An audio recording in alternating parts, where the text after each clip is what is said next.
Hey there, Terror Talks fans. Are you looking for some other content to listen to? Well, check out our friends at Tales from the Crypt. Join them on a journey into the unexplained, the unnatural, and the unbelievably scary. Every week, they dig through the creepiest and weirdest listener stories, almost too horrifying to be true. This ghoulishly delightful podcast is narrated by two ghoulish girls. Have a story to tell? Questions? Comments? Contact them at tftcsub@gmail.com. Be sure to check them out and let them know the Terror Talk sent you.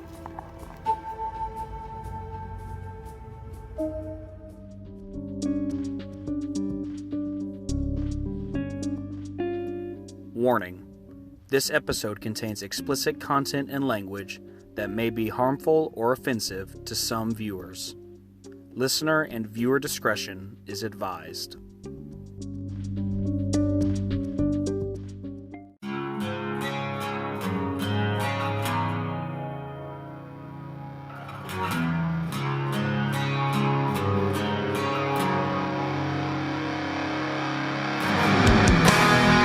Hello, ladies and gentlemen, and welcome to another episode of The Terror Talks. My name is Jeremy, and today on this episode we are going to be talking all about the movie House of a Thousand Corpses and its sequel, The Devil's Rejects. Why are we talking about this? Well, back in the year 2019 at Halloween Horror Nights 29, the park decided to do the house based upon the movie House of a Thousand Corpses.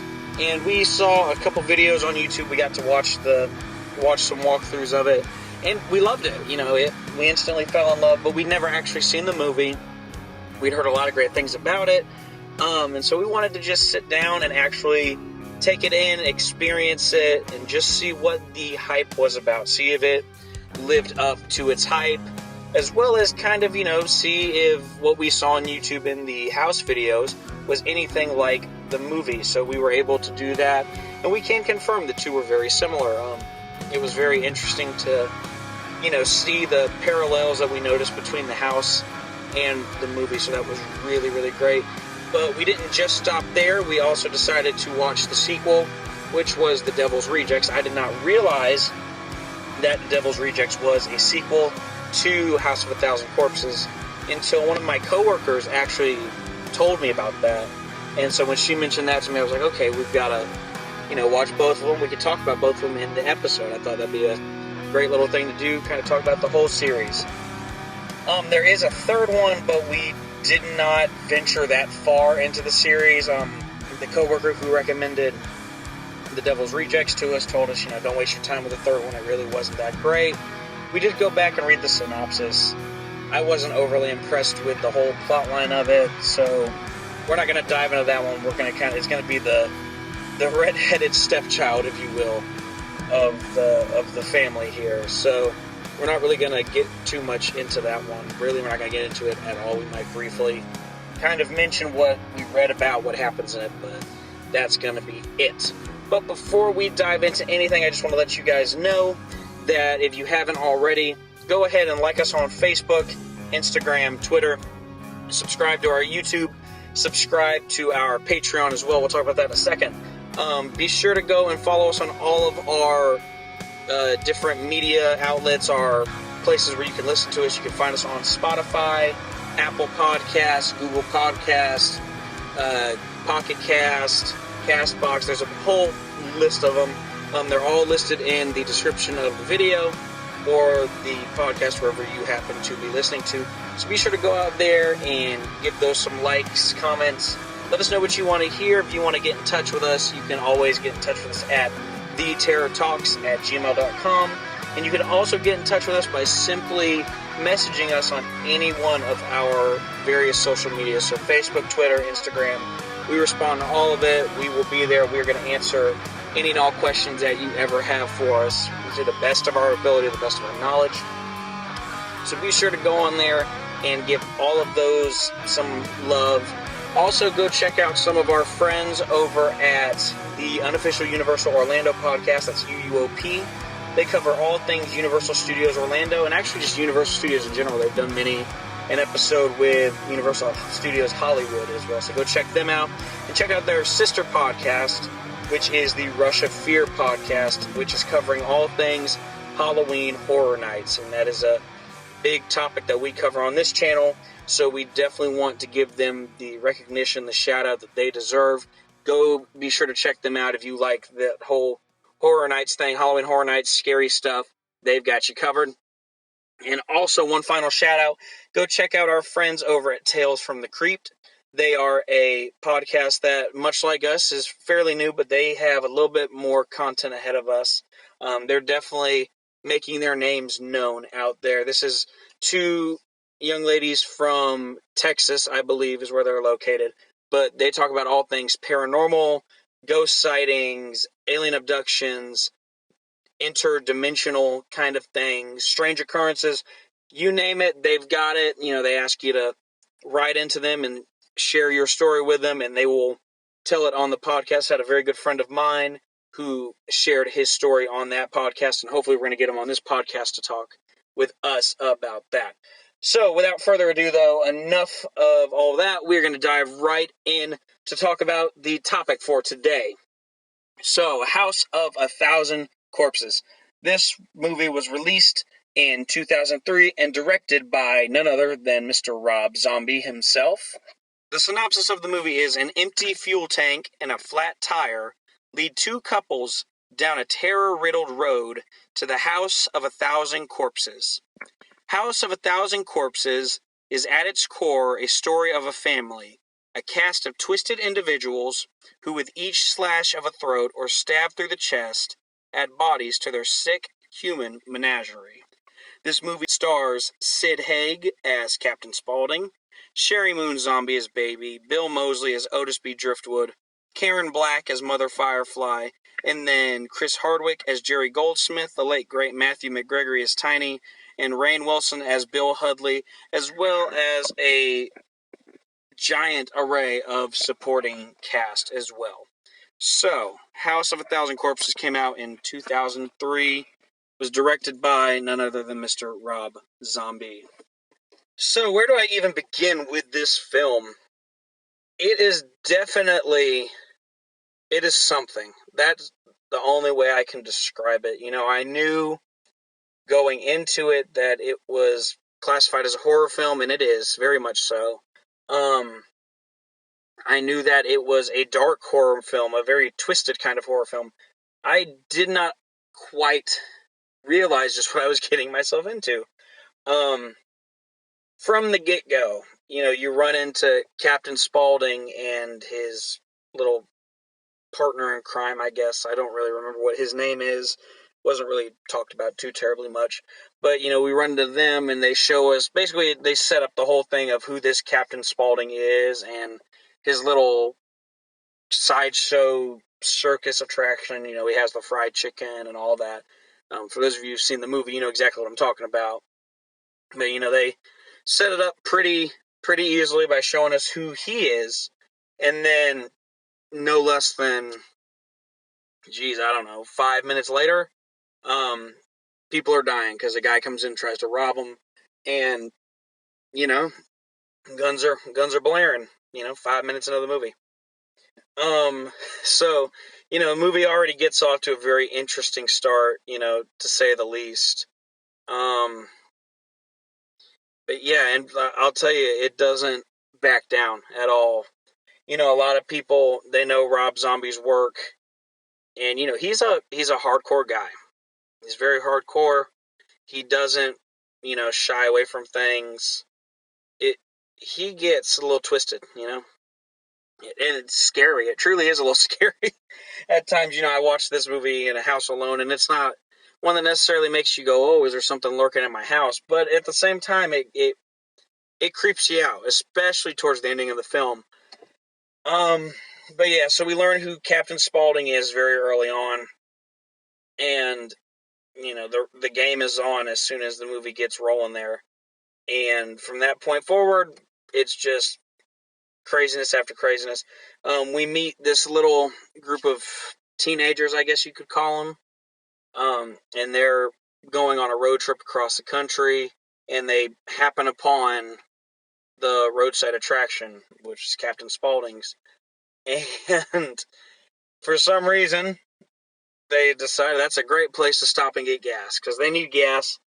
But, I mean, you would think maybe they'd wait and try and stop somewhere else, a little less creepy. But hey, movies are gonna movie, right? So they stop there, and they meet Captain Spaulding, who, this guy is, he's fucked in the head, honestly. That's the only way I can say it, is he's fucked in the head.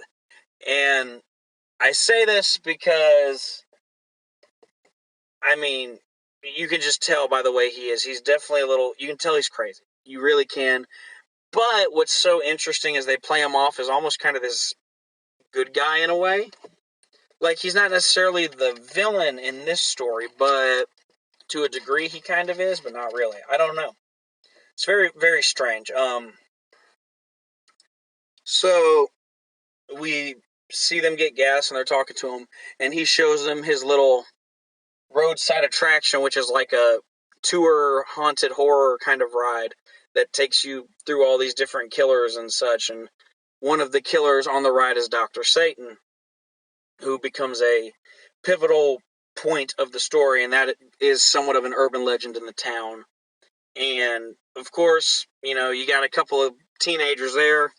Dr. Satan, his body's hidden somewhere. Yeah, let's go find him. Sounds like a good time, right?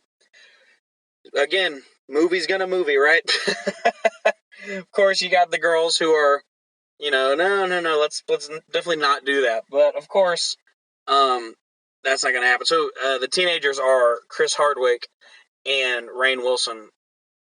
Chris Hardwick, you might know him from several different Comic Cons. Talking Dead, he's on AMC and does that. He's been everywhere. And Rainn Wilson, I think, at this point in time, he's most notorious for The Office. Everyone knows him from The Office. He's great, funny guy. And this movie is a little bit more serious. They both are actually kind of serious. It's really funny. Rainn Wilson is kind of like the voice of reason in this film, in a way. Like, he's really put together. He's not loony like he's in The Office. And Chris Hardwick is really he's almost like in this movie he's a bit of a stoner. He's like, yeah, man, let's go find this Dr. Satan guy. And you're just like, oh, Jesus. You're like, these guys ain't got a damn clue, like, what they're getting themselves into. Like, all sense of logic and morality just goes out the fucking window within minutes of this movie starting. So they learn who this Dr. Satan is, and Captain Spaulding draws them a map and says, go to it. If you can't find it, well, fuck you. It's your own problem then. So yeah, that happens. They go out to find it, and their tires or something pop off. And this girl, her name is Baby, she's played by Sheri Brown Moon, I think. Sheri Moon Zombie, I'm sorry. I'm trying to remember her name. And that is actually, fun fact, it's Rob Zombie's wife. I didn't realize that. Somebody had actually told me that it was Rob Zombie's daughter, and my brain was completely just like, oh, fuck me. Because there are some really risque shots in this film of people, like, straight up. Okay, so I'm just going to say this. I told you this movie doesn't back away from anything.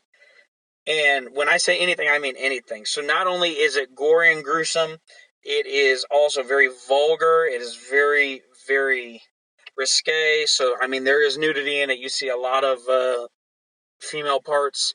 There is cussing galore. And that's why this episode today is marked as an explicit episode, just because the movie itself is just so fucked up that I can't talk about it or describe it other than saying that it's fucked up. So I'm probably going to say that a bunch more times. So we've got this video marked down as explicit today. But yeah, so this movie is really, really gruesome. Rob Zombie's not pulling any punches, and that's typical with him. He doesn't normally. He is somebody who's going to give you what you ask for. And so his wife is this young woman named Baby, who is the daughter of the Firefly family, which is who the House of a Thousand Corpses is based upon. It's the Firefly family. And so she's like, oh, my brother's got a tow truck back at the house. So we go back to the house with Baby and Rainn Wilson while the rest of them sit at the car and wait for somebody with a tow truck. Well, we do a quick cut scene over to Otis, who is, I think he's Baby's brother. I'm not positive on that.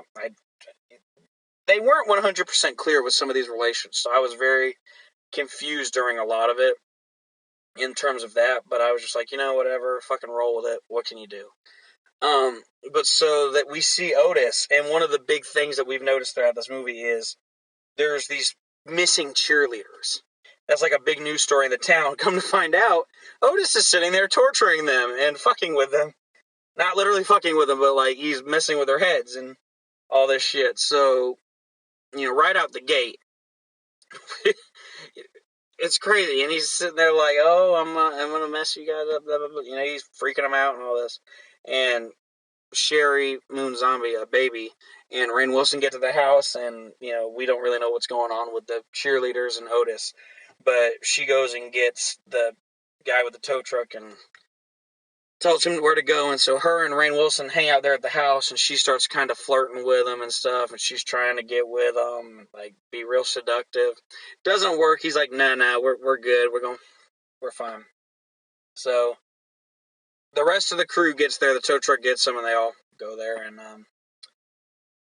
basically what ends up happening is they meet the whole family. They meet the mother Firefly, who's this very big, scantily clad woman who, I mean, you can tell she's like trying to flirt with everybody or use her looks to, I guess, trick people into getting in bed or to kill them or whatever. I don't know that part of the motive. They don't really explain that. But we meet her, we meet Baby, we meet Otis, we meet this old grandpa guy. He's not, I think he's the grandfather, is all I can figure. And then we meet Tiny, who is anything but tiny. He's this giant, like 7-foot dude, but his face is all burned off, and like so he walks around with a mask on. It's real creepy, honestly. But they invite the 4 teenagers to their Halloween Eve ritual. They do this thing on Halloween Eve, and they like put on a whole production in their house. Well, everything is going about as smoothly as it can, and then Baby gets up and does her song, and she like gets all up in Rainn Wilson's lap and is like flirting with him and stuff. And Rainn Wilson's girlfriend doesn't like that and straight up calls the girl a bitch and some other words. Just for clarity's sake, I'm not going to say them. Just think of the most derogatory words you can call a woman, and that's what she calls her. And they kind of get in a little bit of a scuffle, but they break it up. And luckily, just before anything bad can happen, because the Baby pulls out a knife and is like, oh, come on, bitch, you ready to fight? Like, she's ready to cut this girl. And Tiny shows up, and he's like, car's done. Or no, it might have been Tiny. I can't remember. Point is, somebody comes in and is like, the car's fixed, get the hell out.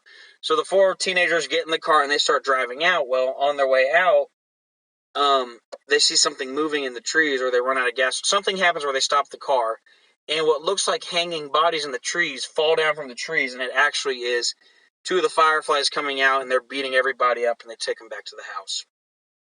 Well, at this point now, time goes on, and basically, the rest of this movie is just torturing people. There's not a whole lot more substance to it. The only substance we really get at this point is one of the girls' dad calls the police, and so they kind of have this side quest where they're looking for the teenagers, trying to find them. So what ends up happening is they go to Captain Spaulding to find out if the teenagers come from, and of course Captain Spaulding is his perverted, maniacal self, and he's like, oh yeah, no, the girl ain't really my type, yada yada yada. He's being very perverted. And so eventually he's like, yeah, I told him to go this way. And they're like, okay, good. So the cops and the dad go up to the old Firefly house, or they go up to the town looking for, people. Like, they're trying to find them. So then we're back at the Firefly house, and at this point, everything is just happening so quick. Rainn Wilson's character gets, like, cut all up, and he gets turned into Fish Boy by Otis. Otis literally, like, cuts the guy in half and attaches a mermaid's tail to him. It's really grotesque, but it's actually quite awesome. Like, it's really cool, and I'm like, I can't lie. That's kind of cool with me. So that happens to him. One of the other girls is locked up in the basement, and Tiny lets her out, so she starts running out. Like, she's like, okay, I'm gonna leave now. But then Otis is like, what the hell you think you're doing? He grabs her and throws her back down there. And then the other two are not really sure what they're doing. One is tied up in a chair, just kind of chilling out, because that's who Otis shows Rainn Wilson's corpse to, one of the other girls who's tied up in a chair. And then Chris Hardwick is tied to like a table or whatever, and he's getting knives thrown at him. And Baby's like, okay, we're going to play a game. And like straight up, she's like, what number am I thinking of? And I think he said something to the degree of like, fuck you or whatever, or like, you're fucking crazy. And she's like, wrong. And she like cuts off part of his hair. And you're just like, oh, jeez. Like, it's dark. And so then she's like, okay. She's like, I'll give you one more chance. And if you get it right, I'll let you go. And she asks, who's my favorite actress or celebrity? And he guesses Marilyn Monroe. Man, why not? He doesn't know. And she's like, nope, Bette Davis. And she straight up just takes, I don't remember if she used a knife or if she just started pulling, but she rips his scalp off of his head. And you're just like, geez, these people are gruesome. So, like I said, at this point, they're just torturing him, killing. So then the dad and the police officers show up at the house to try and investigate, and basically the Fireflies get the best of them. The head cop, the sheriff, he goes in the front door with the scantily clad woman, and she kills him pretty quick. The dad also gets killed because he goes around back with the other cop, and he gets shot. And after they open up the barn, and they see one of the girls is hanging there, and they see a bunch of dead cheerleaders in there. And as soon as they see that, the dad gets shot, and then there's one cop left. And this part was so like play with your food kind of thing, like it's an animal playing with its food almost. Because what happens is Otis stands there with a pistol to this cop's head, and the camera just slowly pans up into the sky. And when I tell you this camera's taking its sweet-ass time, it is taking its sweet-ass time. And it's just going, and going. And you're just, like, you're sitting there for an eternity. And you're just waiting. You're like, you know he's going to shoot him, but you're just waiting for the moment. And when it happens, it makes you jump. Because you're like, well, I guess he is going to do it. So basically the rescue team is killed. Rainn Wilson's character is killed. And I think one of the other girls ended up getting killed when she was hanging there or something. I don't know. But she's dead too. So now we have the other girl and Chris Hardwick's character. Chris Hardwick is alive, but barely. So the family takes them out into the middle of nowhere because they're like, oh, you want to meet Dr. Satan? We'll take you to Dr. Satan. And of course, we're all sitting here going, who is Dr. We're trying to figure it out. Who is Dr. Satan? Here I am thinking maybe it's Otis. Maybe it's one of the family, and it really keeps you guessing for a while. But so they take them out there, and they raise this coffin out of the ground, and they throw them both in the coffin. I remember. So they took all three girls out there, or two girls and the guy. They take them all out there, and they throw the girl and Chris Hardwick in the coffin. The other girl makes a break for it and starts running, and you almost think she's going to get away, but then Baby catches up to her, and it's over. So she dies. So then they lower the coffin down with the two inside of it, and like they play this really creepy. It is haunting, absolutely haunting. It actually creeped me out. I don't know what it's supposed to be. I don't know if it's like a cue for whatever's down there, but it scared the shit out of me hearing it. It made me incredibly uncomfortable. So the rest of the family that are up top go to this giant mass graveyard, which they basically that one of the girls who was running away, she stumbled upon, and it's graves upon graves upon graves, like a bunch of crosses everywhere. So it's a giant mass graveyard, and I guess they're doing some sort of ritual, they're burning something, I don't really know. down under the ground, Chris Hardwick's character, we don't really see him, but the girl who's down there with him gets away from whatever these zombie creatures are in the water down there. Like, it's really strange, but they're all attacking, and she actually is able to run and get away. And as she's running away, she's like trying to find out where she is, and the whole time you hear the creepy audio still. Well, finally, she finds her way into this, like, I guess you'd call it like a lab or whatever. It's like a strange laboratory, but everything's like these giant metal doors and eerie, dark, satanic red light. Like, it's creepy as fuck. And we walk into a room, and on this, like, there's these guys all just kind of sitting around, but they don't do anything. She goes into the next room, and there's Chris Hardwick's character on a lab table with his head literally just open.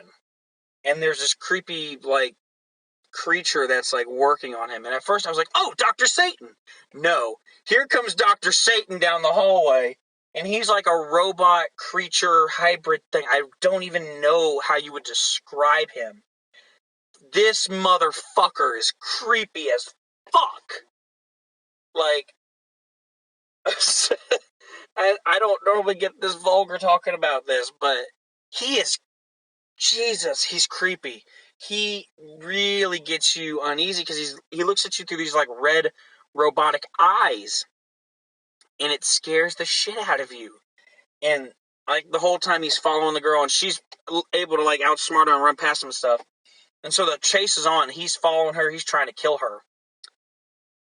Finally, she gets to basically a dead end, and here he comes. Something happens. I don't know if he hits something or knocks something over, but the whole ceiling implodes in and traps him, and she crawls out. And when she crawls out, she's running away, and you think, oh, great, she's going to get away. It's fantastic. And you're pulling for this heroine because you're like, she's going to make it. Well, she runs to a car. The first car that she finds, she stops it and hops in, and she's like, oh, I need to get to a doctor. And who should be driving it but Captain Spaulding himself. And so at first I'm kind of like, okay, maybe he's a good guy, maybe, I'm not sure. And so he's like, okay, don't worry, I'll get you to a doctor. And I'm just like, no. And, like, I had no evidence to back it, but as soon as he said, I'll get you to a doctor, my first thought is he's taking her to Dr. Satan. He's one of them, and I didn't know for sure. Well, then, as they're driving, he tells her, like, to lay down and just take a nap and relax, because she needs to. And Otis comes up from the back seat and gets her, and then the next shot is her down in Dr. Satan's lair being attacked or mutilated or killed or whatever by Dr. Satan. So basically the ending kind of alludes to Captain Spaulding as part of this maniacal clan, and nobody survives. So that is House of a Thousand Corpses in a nutshell. Actually, it's pretty much it in its entirety. And, I mean, it was a good movie, I'm not going to lie.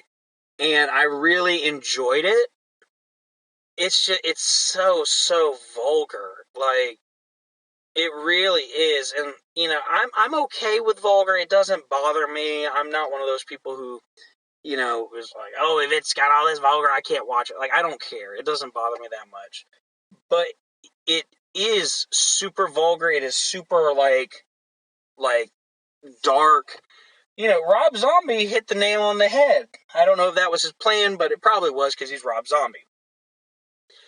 I mean, he did a great job, timing scares out and, having the gore factor, all of that stuff. He had everything worked out in such a way that it created this beautiful, I don't want to say beautiful movie, beautifully horrific movie.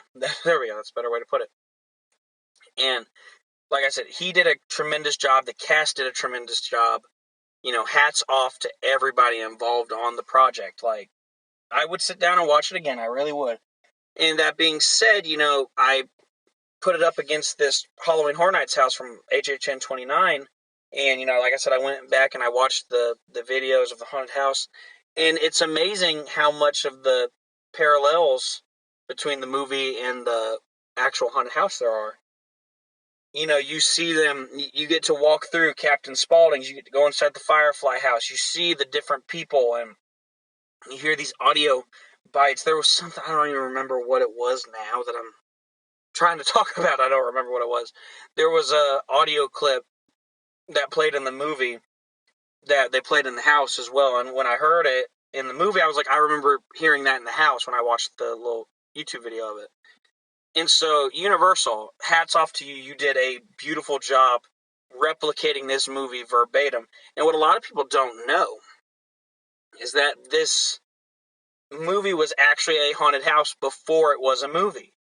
Rob Zombie, I believe, if the story goes correctly, he created a house, and he wanted to make it a movie, but Universal was like, no, it's too dark, you can't do that. Well, finally, I guess somebody let him do it. I don't know if it was Universal, but someone let him do it. It became a movie, and then this past, the last time they did Halloween Horror Nights, which was HHN 2019, that was the year we got to see House of a Thousand Corpses again. And, like I said, they did a bang-up job with it. Everything was just as I would expect from the movie and from Universal. They didn't back away from anything. And I give them so much credit for that. I think they did an amazing, amazing job.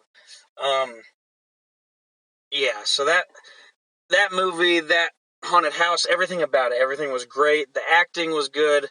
There was a couple parts where I remember when it first started, I was like, this acting is a little cheesy for me. But then you gotta look past it at times, and I was like, okay, I can live with this. It's not too bad.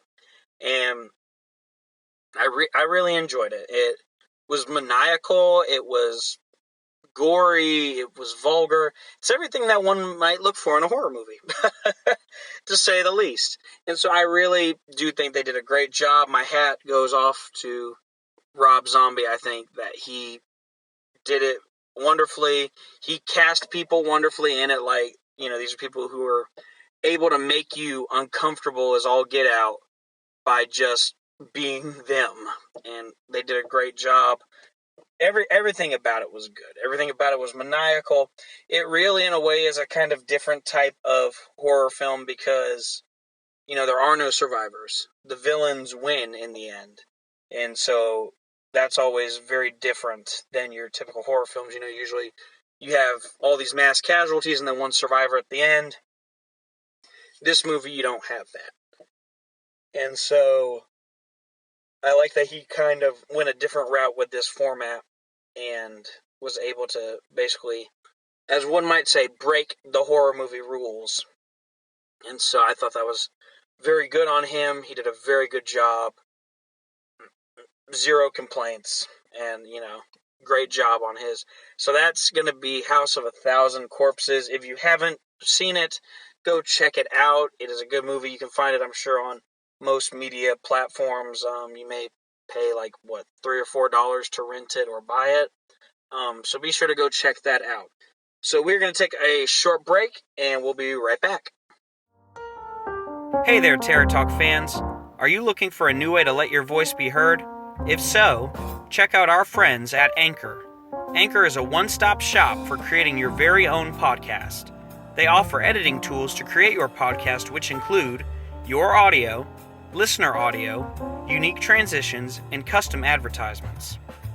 In addition, they'll also help you distribute your podcast to other listener sources, such as Spotify, Apple Podcasts, and many others.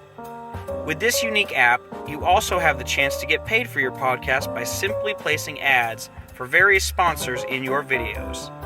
Best part of it all? It is 100% free. Anchor does all the work for you and makes podcasting as simple as turning on a light. Download the free Anchor app or go to anchor.fm to get started. That's ANCHOR.FM. Whether you're new to podcasting, doing it as a hobby, or hosting a professional show, Anchor is the place for you.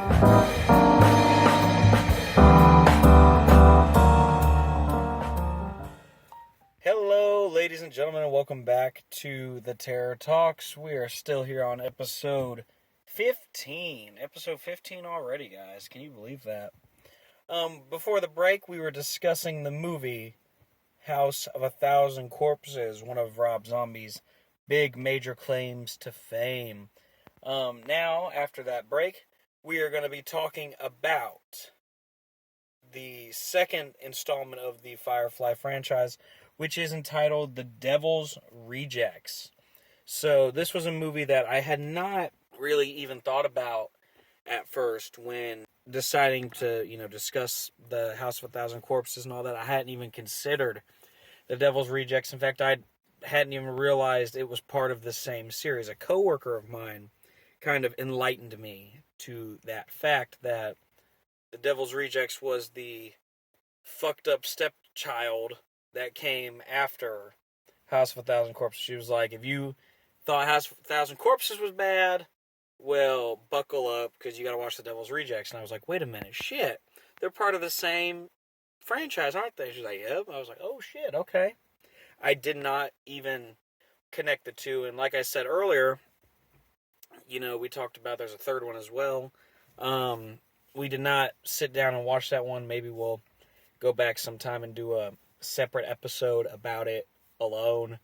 The description of the third one did not interest me as much as the second one, and obviously as much as the original. And for those reasons, I'm out. No, I'm just kidding. But for those reasons, we did decide that we simply weren't going to deal with the third one on this episode. We would just do the first and second one. And so that's what we did. We watched House of a Thousand Corpses and now The Devil's Rejects. And I have to say that movie, I thought House of a Thousand Corpses was, fucked up in its own right. And I think the same thing about The Devil's Rejects. Like, it is equally, if not more, fucked up when you go and watch it, because there's just some serious crazy shit happening in that film. Like, damn. Yeah, I mean, it's definitely one that don't take the kids to see. That's all I can say. Don't let the kids watch it. Mom and Dad, maybe you can watch it, but do not let your kids watch this movie. So we're gonna read the description for you right now and just kind of give you a little background on the film. After a raid on the rural home of the psychopathic Firefly family, two members of the clan, Otis, who is played by Bill Moseley, and Baby, who is played by Sheri Moon Zombie, manage to flee the scene. Heading to a remote desert motel, the killers reunite with Baby's father, Captain Spaulding, who is played by Sid Haig, who is equally demented and intent on maintaining their murder spree. While the trio continues to torment and kill various victims, the vengeful Sheriff Wydell, played by William Forsythe, slowly closes in on them. The film came out on July 22nd, 2005. It was directed by the amazing Rob Zombie. It was the second film in the Firefly film series. So, this movie is definitely something to marvel at. Yeah, a great cast of characters, very, very interesting film to say the least. So, as the description says, the film begins with a raid on the psychopathic Firefly house, and that's right out the gate. The movie starts and shit is already hitting the fan. The character of Baby and Otis manage to escape while many of the others are killed. I believe, if you remember from the first film, there's a character named Tiny. He wasn't at the house at the time of the raid. He was somewhere else, so he actually managed to escape. And Captain Spaulding also was not anywhere near. So that is how the three of them end up being our... you want to call him a villain, but at the same time, the way the movie focuses on them, they're kind of like the anti-hero in a way. Like, you want to root for them, but at the same time you don't. It's very, very interesting, a very different demographic from the first one. Or not a different demographic, a very different lens that we look through as the viewer from the first film. The first one, we see them as psychopathic killers. They are more secondary to the story. They're just our big murder family who are killing any and everything. But in the second one, in The Devil's Rejects, it takes a little bit of a turn. You look at them through a different lens, if you will, because it almost makes it like they're the prey being hunted. And in a way, they kind of almost have this redemption type quality that makes you kind of pull for them just because of the way everything is laid out. And I think Rob Zombie did a very, very good way. He did a very great job trying to make it almost seem as though you want to root for the Firefly gang. Like, I think it's very difficult to do with a film like this where you've already established these characters as people that we just want to hate. And he found a way to turn the whole thing on its head and basically make you go, maybe I want to root for them in the end. And there's a part at the end of the film that we'll talk about a little later, where you actually get to experience that. But so a raid happens on the house. They've discovered all these bodies, and the news crew has dubbed the family the Devil's Rejects and all, and that's where the title comes from and all that, whoop-de-doo. Baby and Otis escape. They escape the house, they escape the raid, and they actually kill a woman and steal her car to get where they're going. And then we flash over to Captain Spaulding, who I did not make the connection that he was part of the family. I did not realize that until this movie. So at the end of the first one, we talked about how the final girl ends up surviving, and she runs into Captain Spaulding out on the road. And so you kind of are like, oh, okay, he's a good guy, because he says he's going to take her to the hospital and all that, and obviously she never makes it there. But so you kind of, you kind of wonder whose side he's on, and they don't really hit very hard that he is part of the Firefly family. But in the second film, it is much more evident. And so when it started, I remember just being like, oh, okay, so he's the father. I didn't realize that at first. And so I think they did a very good way of kind of bringing that in and basically saying, hey, he's not some demented roadside attraction. He's the hierarchy, the patriarch of the demented family. So we flash over to him, and he is in bed with, I guess, a hooker, is the best way I can describe it. It's not his wife, because his wife is back at the house, and she actually, if you remember the wife, she's the very scantily clad woman who was trying to seduce the kids in the first one, and basically trying to seduce everybody. I guess that's her charm.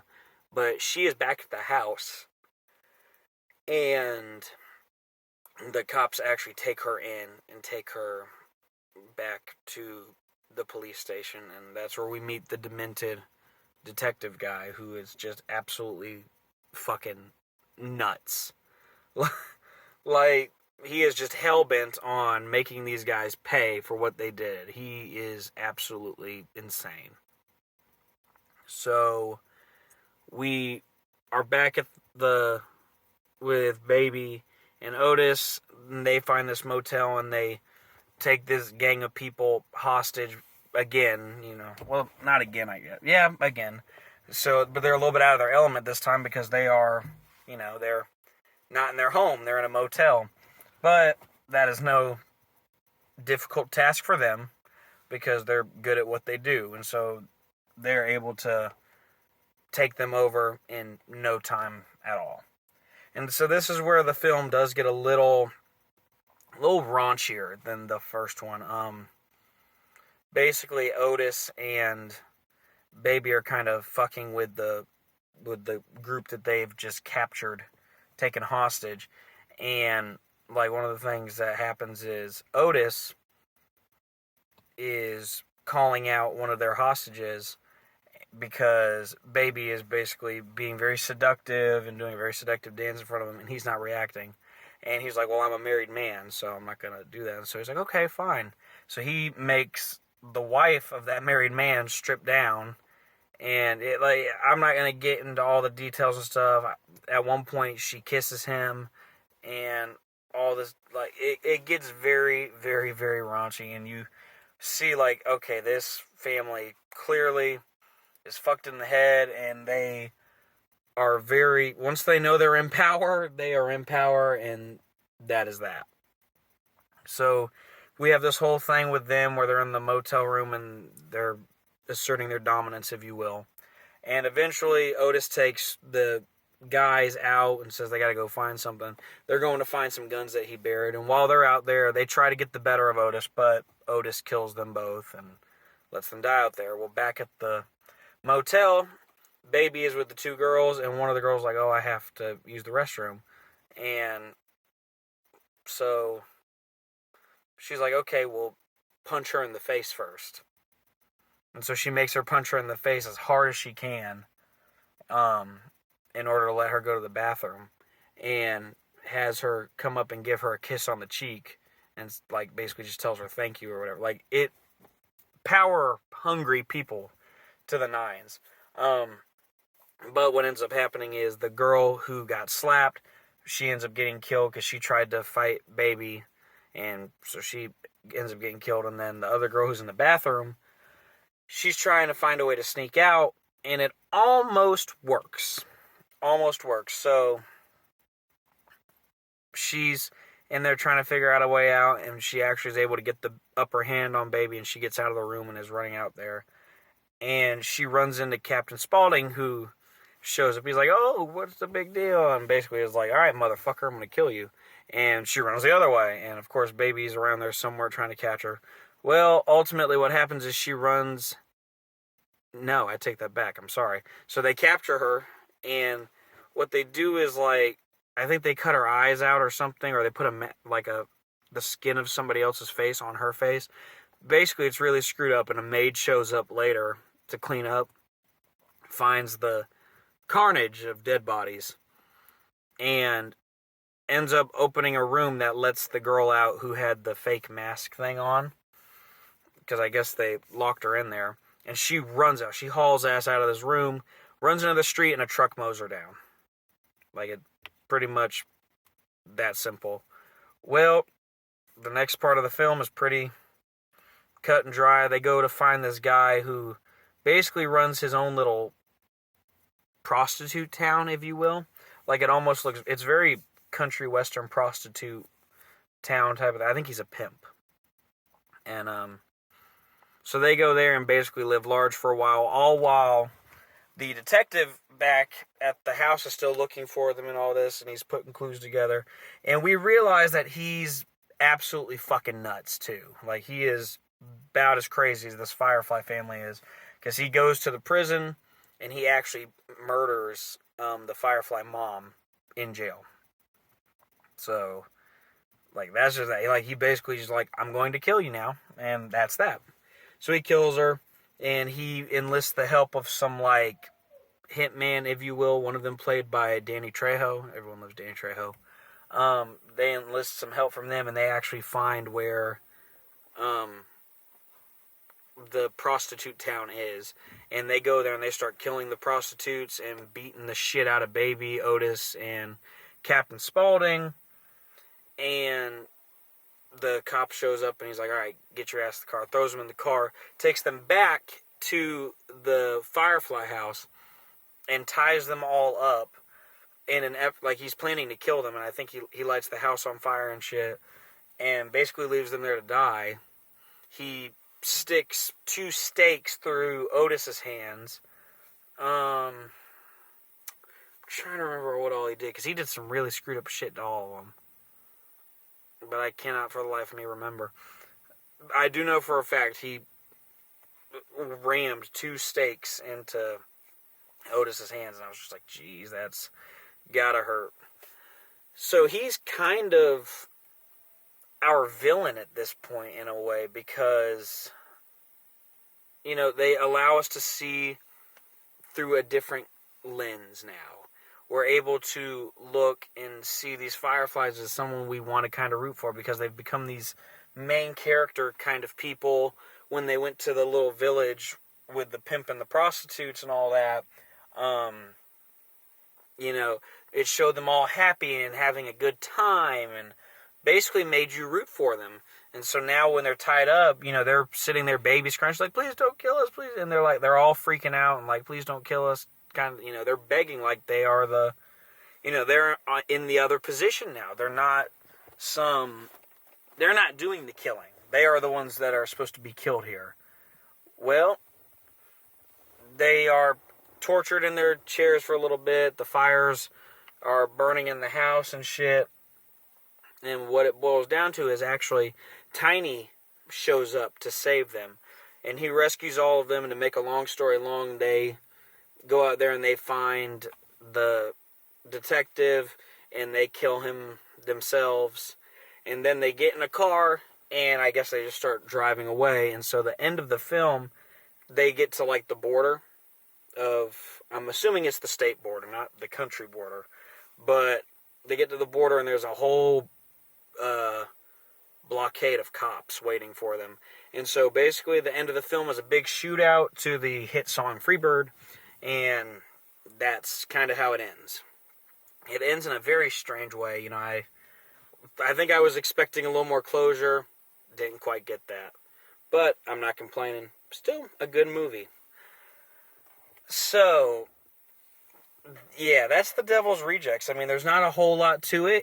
In a way, it flips the whole first movie on its head and makes you see the Firefly family as something a little nicer. They not nicer because they still do some killing, but you almost see them as kind of an anti-hero sort of thing, and that's kind of interesting.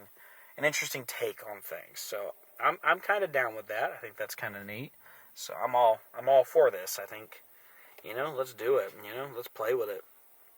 But yeah, I enjoyed the movie.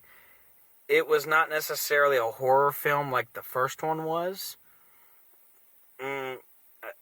It had the dark overtones. You could definitely tell it was a Rob Zombie film all day long. You could tell this guy was, in the room, working on the cutting room floor and all that stuff, editing, writing, directing, all of it. It had that very dark visual. It almost had is it sepia? Is that what it's called? The filter that you would use. It's a type of filter that makes everything kind of look a little darker. It had that type of filter on the whole time, and I thought that was a neat way to kind of create this very much darker, heavier tone of a film. So, I very much enjoyed it. I am curious. One of the reasons we did this was because House of a Thousand Corpses was featured at Halloween Horror Nights 2019. And so, after having watched the first movie and now the second movie, I am curious if there would ever be a way they could do the second film, The Devil's Rejects, as a house. Maybe they already have. I don't think they have. I haven't heard of it ever being done, but I could be wrong. If I'm wrong, let me know. Comment down below. But I am very curious as to what this would look like in a haunted house format. I could see you going through the motel and seeing the blood and guts and gore. I could see you, walking kind of into the shootout and the house is maybe abandoned or something. I don't know. Definitely, I could see you going to a little prostitute village kind of thing, and seeing the people get killed there as well, and then of course the big finale. I'm not sure how it would work, but I think it could work in some capacity, and I'd be very interested to see if Universal would ever try and play with that. If not, it's not the worst thing in the world, but I still think it would be cool to at least give it a try. I mean, it was a good movie. Obviously, the House of a Thousand Corpses house went over remarkably well. Fans of the film loved it. So, maybe they would like to see a sequel. If you are one of our listeners who has been to Halloween Horror Nights, who likes the Firefly series, who saw the House of a Thousand Corpses, Haunted House, anything like that, let us know. Do you think that The Devil's Rejects would make a good house? How do you think they'd do it? Maybe you can come on and talk with us sometime about, let's design our own haunted house on the podcast. That might be a cool thing we might try and do. But that is going to do it for us today on the Terror Talks. We talked about House of a Thousand Corpses and The Devil's Rejects, 2 fantastic movies by Rob Zombie. Kept you on your toes. You had moments that you wanted to laugh a little bit, and you had moments that you wanted to cry a little bit, and you had moments that made you want to go, oh shit. So, those movies are great. I highly recommend them. If you can find a way to watch them, then go check them out, watch them, give them a look. Let us know what you thought, We'd love to hear y'all's thoughts and feelings. Feel free to send us messages. You can email us at theterrortalks@gmail.com. You can comment on all our social medias. You can shoot us messages on those. You can send us a voice message as well. We would love to get some voice messages from you guys to feature on the podcast. These are all things you can do. If you liked our video and you like our channel, you like what we do, be sure to comment, rate, subscribe, follow us on all the different platforms that we are on. We are on Facebook, Instagram, Twitter, YouTube. We are also on Spotify, Anchor, Apple Podcasts, and Google Podcasts. You can find us on all of these platforms. If you want to support us a little bit extra, we also have a Patreon that you can go check out. It is The Terror Talks. We have several packages that you can browse, take a look at, see how much you would like to support the channel. We start you off at a $1 package, which is a limited amount of things, but you do get early access to our content. You get some bonus things. I would have to go back and check all the wonderful stuff that you get with that. We also have a $5 package that gives you a little bit more, and then we have a $10 package that gives you a lot more, one of those things being merchandise. So be sure to absolutely go check that out, subscribe to it, go for it. We love y'all's support. It really helps us out and helps us to bring new content and do new things as well. Go check out our friends over at Tales from the Crypt. They're doing all things paranormal, paranormal sightings, extraterrestrial, aliens, dimensional kind of things. Go check them out. That is Tales from the Crypt. You can also go check out our friends at the Unofficial Universal Orlando Podcast. That is UUOP. You can go check those guys out. They're doing all things Universal Studios Orlando. They're going to cover all of that. And then go check out their sister podcast, which is the Rush of Fear podcast. They are covering all things Halloween Horror Nights, which we do as well. And, hopefully at some point, maybe we can work out some collaborations. I would love to do that. But we definitely want to give them a shout out and have you guys go check them out.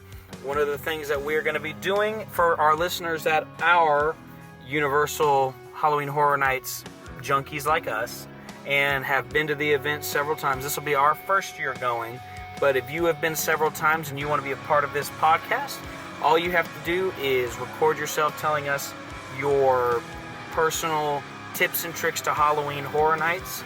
We're going to do a big thing that's going to be a listener's guide to Halloween Horror Nights. We've already made some correspondence with a couple of our friends out there in the podcast world who are going to record some things for us.